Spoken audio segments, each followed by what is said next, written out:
Hello,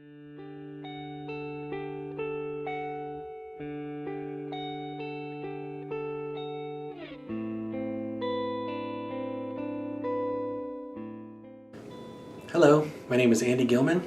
I'm the Executive Director of the Agora Foundation, and I'm happy to present Elizabeth Reyes, tutor of Thomas Aquinas College, and myself having a conversation about a challenging subject on the feminine, which is also something about both genders.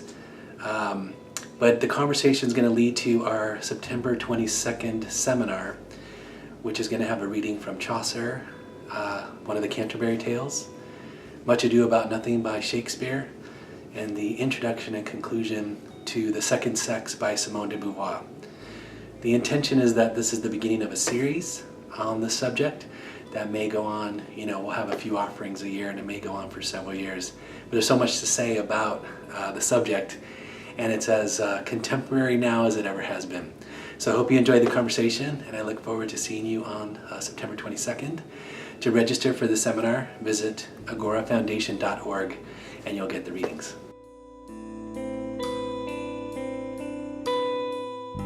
Jill, well, tell me about the Franklin's Tale. What interested you about that in relation to this question? Okay, the Franklin's Tale, I love the Franklin's Tale because, so all of the Chaucerian tales are more or less, most of them are about love. Mm-hmm. But usually there's an imbalance.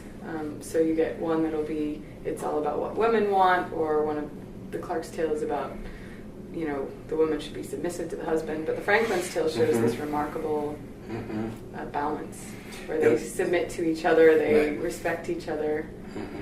And I don't know of anything else that shows quite like this does, that kind of mutual reverence. And that early on, too. Yeah. No, I had the same, so their marriage to each other does seem very much like a kind of an agreement to me. Yeah, right, that they agree from the very beginning that he says he won't exercise his mastery, right? Yeah. But then I guess I'm wondering, I would imagine that some people would question the husband's decision at the end about what she should do. Yeah. So do you feel like he does the right thing? Somebody would have said, it seems to me, they could have said, it would be too painful for me to have you be with the person, and even if there wasn't she wasn't being deceived. So even if it was all up and up, that she gave her word. Right. So seems to me there's something about he's honoring her word. Right. Well, what strikes me about that is, especially in contrast to Much Ado About Nothing, that he honors her word, which shows that she's a person, that he respects her, that she is more than her sort of marital purity, but that what she says matters. It ends up in the story having this amazing, it's sort of like a domino of generosity and mercy, right? Because he's so merciful, then the squire Aurelius is merciful, and then the magician is merciful, and so they have this kind of competition of how merciful you can be. That works out really well. But it's tricky, because when you first hear it, you think, how could a husband say that? And he does say that he's not insensitive. He says, don't ever tell anyone. And in fact, he's exhorting her to keep her word. Right. So for me, this story is amazing because it shows that equality in marriage and respect. Right. But so here's a point, it seems to me. If a husband or if a man says, I'm not going to exercise my mastery, it seems to me it's implied that's for him to do or not to do. Like, in other words, he has the power to do it or not do it. And the woman doesn't get to have that choice quite. At least in physical strength or something like that. Well, in physical strength. I suppose I wasn't thinking physical strength there. It's that he has a right because of her agreement with him, because of their marriage, their sacrament, that he could say, no, you can't do this, you're mine. But he gives... That's what I mean to be saying. Yeah. So I guess the woman could say that too, right? Can't she say it the same way? Yeah, she could. Okay. Yeah. But I think what he's emphasizing is that he gives her back. I think what it describes at the beginning is they give each other their freedom in getting married, but then they give it back to each other. Yeah. So that I agree that's what the story is saying. I think that's true. Which is amazing, and also just the affirmation of her whole person, that her word matters. Seems to me a contrast to what happens in Much Ado when Hero, it would be better if she hadn't been born to her father when he thinks that she's been licentious. No, I know. Right. Besides our conversation, besides this subject, that is what's striking to me about actually that play so much, is that the way that the men profess their love, let's say, I mean, for the beloved, right? And then they seem so easily persuaded with very little evidence. And then the father saying what he says, it's I'm trying not to just make it be, well, that was a different time, you know, because but it might be. No, it could be that's a part of it. I guess though that. Well, tell me about, and as you like it, tell me about what you think Shakespeare is trying to say about the feminine in that play. Well, you have several characters. I mean, in Beatrice, what keeps being affirmed, and you see it in her actions and her words, that she's a strong, they keep calling her wise. She's got wit and intelligence. Yeah.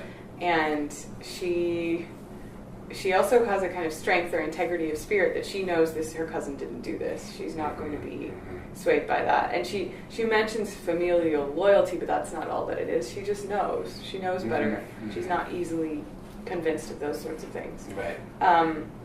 But she also, but then Hero, this sort of delicate, gentle, young woman, who she doesn't seem as strong, because when the accusations come, she doesn't defend herself. She just sort of fakes. Falls away. Yeah.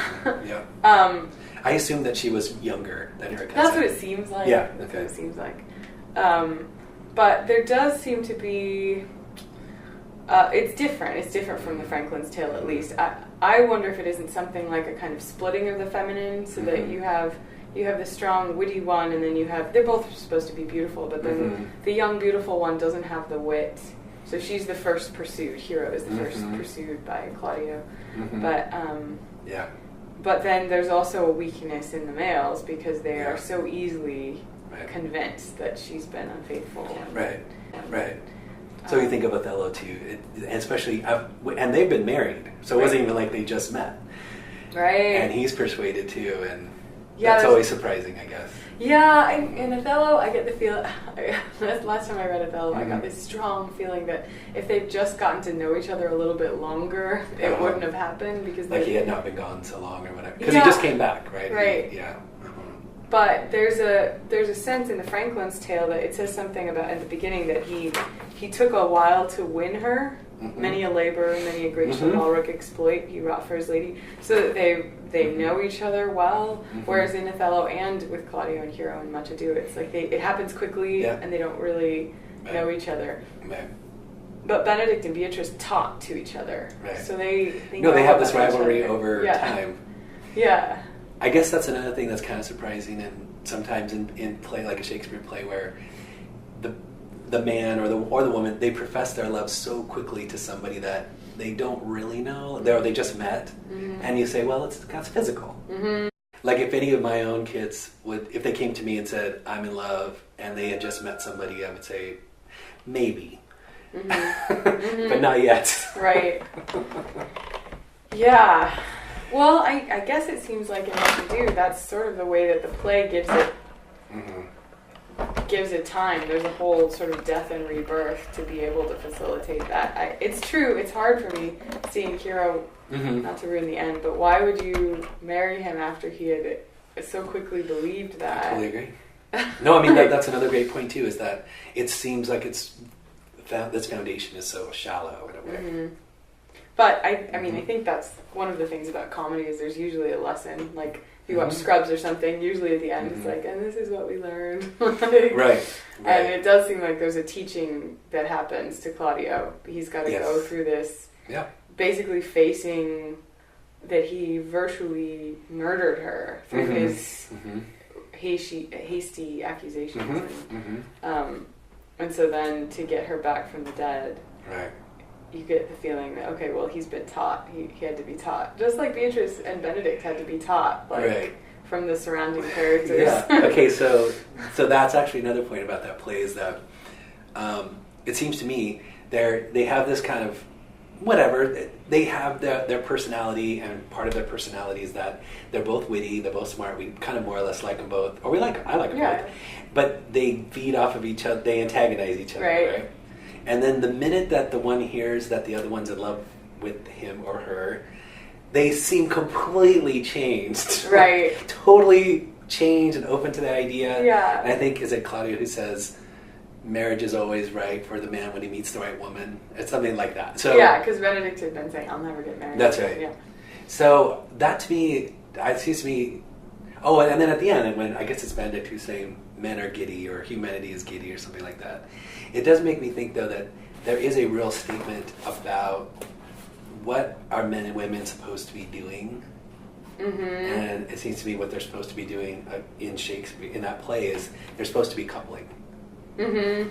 Like that's where they belong. Well, there's this song that Balthasar sings in Act 2 is really interesting because I was looking at it, it seemed real, I had never noticed it before, but the song goes, sigh no more, lady, sigh no more, men were deceivers ever, 1 foot in sea and 1 on shore, to one thing constant never, then sigh not so, but let them go, and be you blithe and bonny. Right. And so there's this sense that while they're always going to sort of be deceiving, so be happy. Just be happy, let them go and be happy yourselves, which is the way Beatrice is. I think she's a married person and she's whole in herself. And she seems more prepared. It just seems like you feel like, oh, this marriage is going to be better.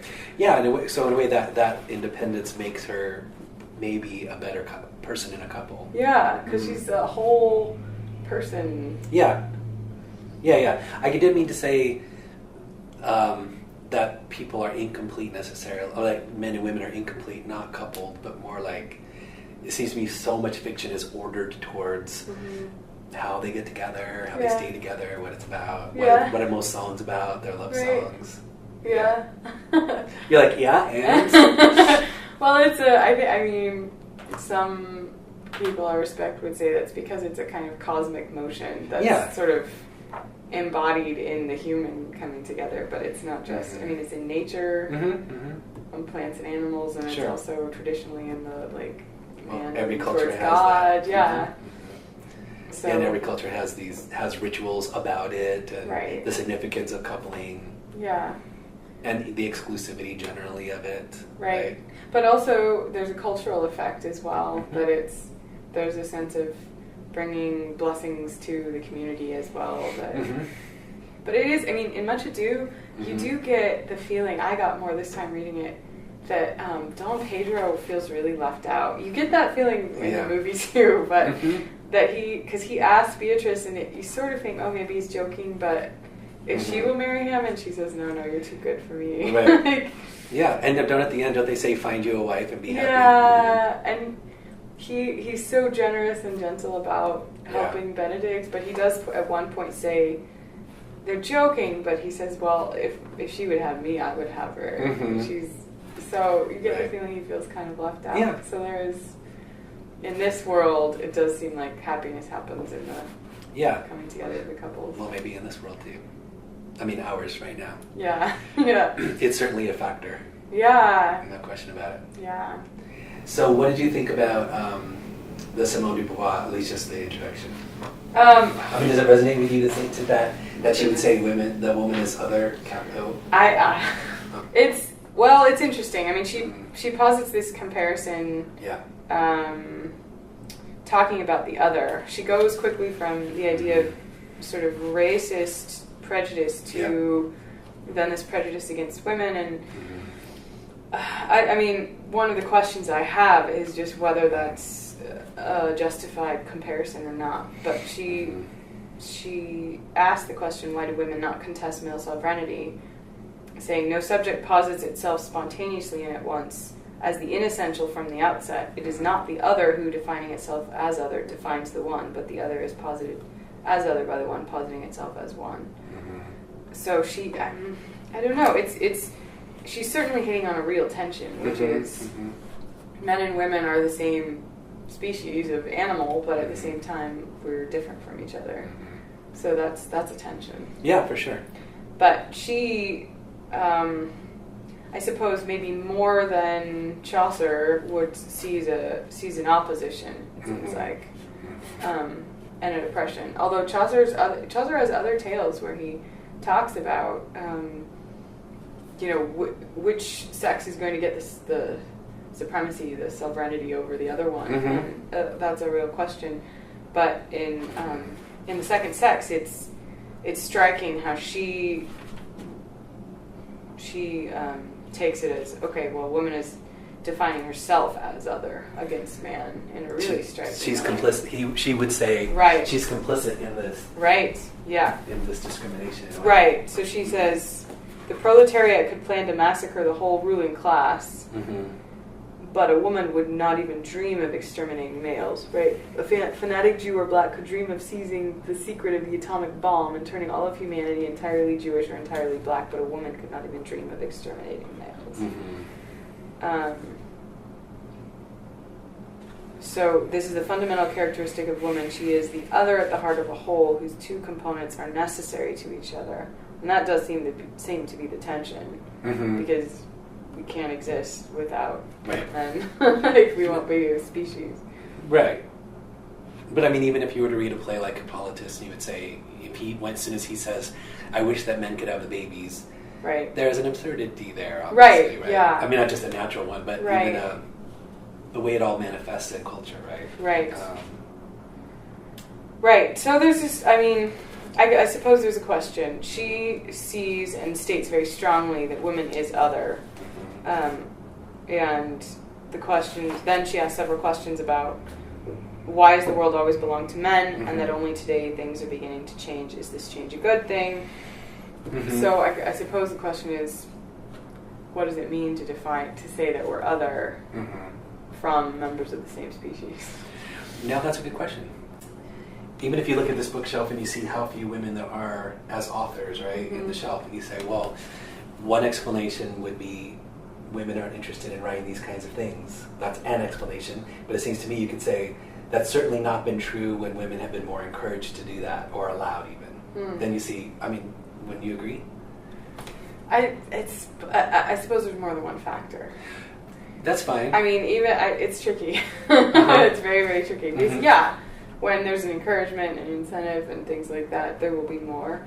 Women have been more allowed to be in academia in these past 2 centuries than ever before. I mean, doesn't that seem correct? Right. So I think her point is that it's the existentialist notion of existence precedes essence. So there's no nature that isn't going to be overcome. Right. That's what she says. Because, it seems like that's assuming that there's a sort of exclusively cultural control over what desires and accomplishments are for the individual sexes. Right. That seems to me incomplete. Not that it's not a factor, it seems reasonable that it would be a factor. But it seems like the nature of just the physical and emotional and mental sort of makeup would also be a factor. I think if anybody, it's akin to the statement, if someone says gender is only cultural, that to me is absurd in a way. Right? It's missing something completely just by not opening your eyes and seeing just individual bodies and things like that. But but certainly it's some of it. Yeah, certainly. Which is what you're saying. Right. Yeah. So then when it seems to me what she's trying to advocate in the end is something like what she's going to call a fraternity between men and women. But the fraternity is through, I think when she says an equality, we might have some differences, and that's fine, but there would be an equality sort of in work and an equality in her reproductive freedom, right? So that would mean, and she says it, she would say birth control and abortion would have to be allowed, and that she would, like marriage would be something that you could enter into and out of at your will. So she seems to think that's the only way you could have a real equality. It's interesting. I mean, that's interesting, isn't it? That takes itself out of the sphere of the sort of professional capacities that she mentions earlier, and enters the realm of the sexual and marital interactions. Right. I don't know. I found it compelling because it at least thought-provoking to say those would be the two ways that you could say, well, in the work part, if you said, well, there's some jobs that are only for men and some only for women, you might find some particular examples, and that's okay. But in general, I mean, I would be one who, probably because I'm from my time and my place, to say, no, women should do every single job that they want to and that they can, in the way that men can.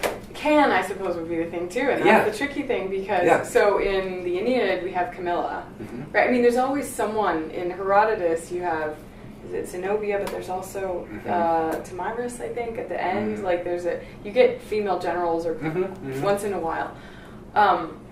But at the same time, just physically, and you see this in sports, physically, women just tend to be somewhat smaller. Like, you might have one tall, but generally, men tend to be a certain physical size. So when it comes to sort of protective arts and things like that, I mean, for me, if there's someone protecting, I would rather have it be someone who's bigger than me. Of course, right? So, and stronger, and well, so then, for example, if you say, okay, you're the Marines or you're in the fire department, you would say what you have is a test, and if you can pass the test, then you're in. That seems fair. Yeah, that seems fair to me too. But I wouldn't. I guess I wouldn't want our idea of the culture controlling the sort of makeup of a person so thoroughly that then we have people who aren't physically equipped, like actually to do certain jobs in jobs where it really matters. I totally agree with that. If they're able, great, but if they're not, if you said, listen, I want half. I mean, just because, our idea. No, I'm hearing. I'm sure I'm going to get comments about this. I know. We want half of the Marines to be women, right? Or like half of the fire department to be women. And you say, I get why you're saying that, and I applaud it in one way, but let's just make sure there's got to be a minimum standard of physicality. Right, exactly. And you would say the same thing, it seems to me, about professors. Right. You just want to say they need to be able to profess intelligently. Right. That's not, I mean, instead of, and I guess that would be an argument against something like affirmative action to say, make the test be the thing. Right. So I'm all for that. Yeah. But then let me bring up what she brings up, paid maternity leave, right? So that to me, she is speaking to a physical difference. Right. So you say, well, men don't have babies, women have the babies. Right. And all the data points to breastfeeding is best for all different kinds of reasons. And actually, I mean, I guess it depends on what you look at in this case, but having a parent be home, many would argue, is better. And typically that's the mother. You're right. Yeah, so then you say, well, how does that work then? And you see countries do it all different kinds of ways. Like some have a year paid maternity leave for the man and the woman. That's probably the extreme far end. Some the woman only, and some not for a year, but like 90 days or whatever.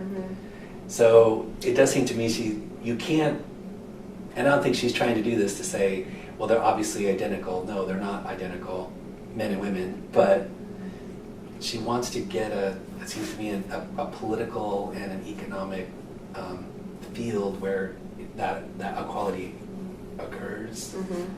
And she thought that the Russian Revolution almost did it, but they fell short. So that is the promise of communism, but it doesn't really succeed in.